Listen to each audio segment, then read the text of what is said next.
What's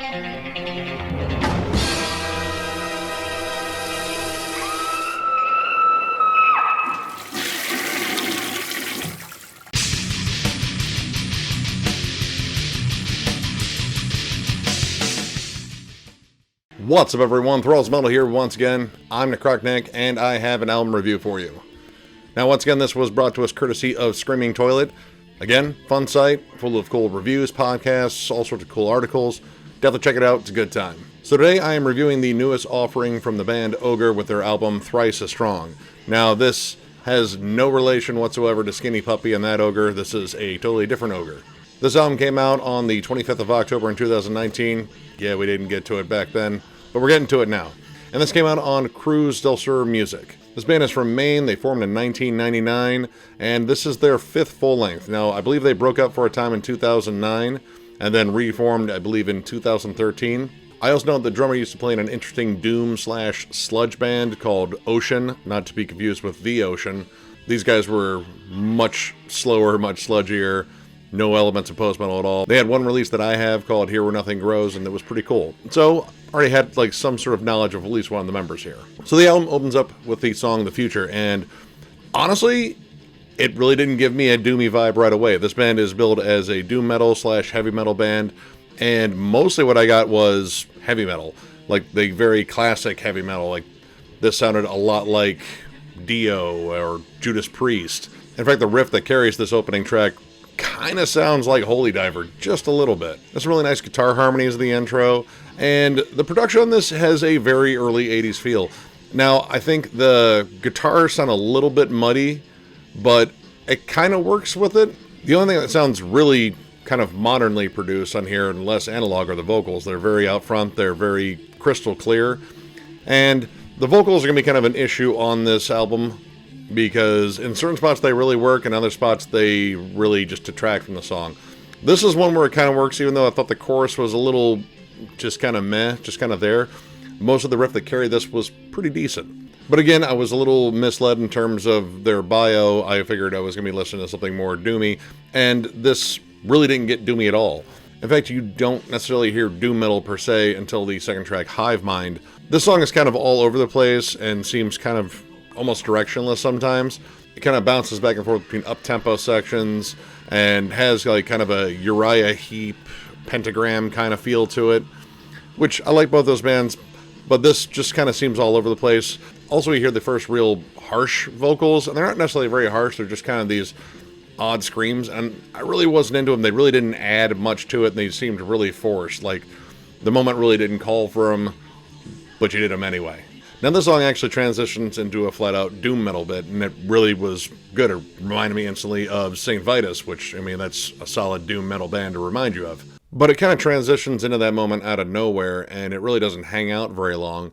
Now, it revisits it later and adds a lead melody on top of it. It's a bit better, but I was kind of, again, expecting a little bit more doom metal out of it, and it kind of just went back to that more up-tempo section, which I thought was okay.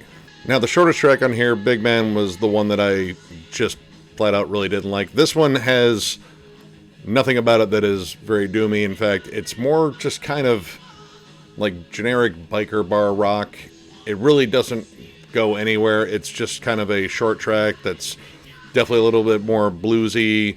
It kind of feels like Molly Hatchet or ZZ Top, or even just kind of Clutch-ish. While I like all those bands, this is kind of a poor imitation of it, and the song just really doesn't do anything for the album. And it's such a tonal shift from the classic heavy metal to the more doom-laden stuff in the second track. It just kind of feels like this filler track that stands out for all the wrong reasons, really. Now, the next two tracks actually start bringing in some really cool doom metal moments. While in Judgment Day, I think the main riff that carries it is a little on the generic side, the chorus section is awesome. The section has a real epic doom quality to it, and definitely reminded me a lot of Candlemass, which is always a good thing. And this chorus is actually pretty solid. It actually really just has all that mood in there. It definitely creates atmosphere. Now, it goes back to the more generic riff again, but it keeps coming back to that chorus, which is a good thing, and that definitely kind of made the song a bit of a standout, at least as far as choruses go. There is a really solid doom breakdown in this too. Like, it just slows down to a snail's pace and just kind of brings the heft. Really good stuff. I thoroughly enjoyed it. My favorite track on here, and I think honestly the most complete track on here as far as a song flowing well that I didn't have any problems with at all, Blood of Winter. This is the longest song on here, and this one takes the time to build all the atmosphere it can, and the vocals go down a little bit here in terms of just the register. They're not as yelped, because a lot of the vocals on here I just kind of didn't get into. The guy can clearly sing. It's just very nasal delivery, and it kind of wavers as far as control. Like sometimes they're just a little too over the top in moments. This time they're a little bit more subdued on this track, and it actually really sounded great on this. Now he gets a little bit higher later, but in the verses it's a little bit lower, and I think it really sounds nice, and it kind of adds to the doomy atmosphere in here, which this song is really good at. The guitar work in here is really good. There's some really cool bluesy leads in here that I thought were excellent. Very well constructed song. It even breaks into a more up-tempo section, but it retains that doom metal feel to it, which a lot of the other up-tempo sections kind of feel like just, boogie rock. This actually felt doomy. There's actually a part in this up-tempo section where they're doing some cool lead work in here that really reminded me of early Iron Maiden, like circa the Paul Di'Anno years. Really good song. I thought this was a fantastic standout on here. Now the closing tracks unfortunately left a bit to be desired. King of the Wood, which instantly I thought of John Holmes jokes and shit like that, just because I'm me. This one had an awesome southern metal, kind of sludge metal feel to it, a really cool, heavy, bluesy riff, but unfortunately the vocals are just too much on this one, and it really kind of detracts from the overall feel of the song. Now, Cyberzar is one that I think they got a little too heady on. I think it's supposed to have sort of a futuristic sci-fi theme to it, and it's just kind of all over the place. It has a very, kind of up-tempo, almost kind of upbeat feel to it, but yet you bring in some ominous chants in there that just really don't fit. Now, it does transition back to some doomy sections in there, which I thought were pretty decent, but then it starts to fade out towards the end into loud movie samples. I believe they were using samples from War of the Worlds from 1953, the movie, and it's really loud in the mix. It just comes in and rattles your damn speakers and your eardrums. And while I think it's cool, it kind of adds to the atmosphere of it, it really just wasn't that great of a song, honestly. And not the best way to close the album, because it really just kind of fades out with all these weird samples. It really didn't cap off the album very well, in my opinion. So overall, I'm going to give this 2.5 stars.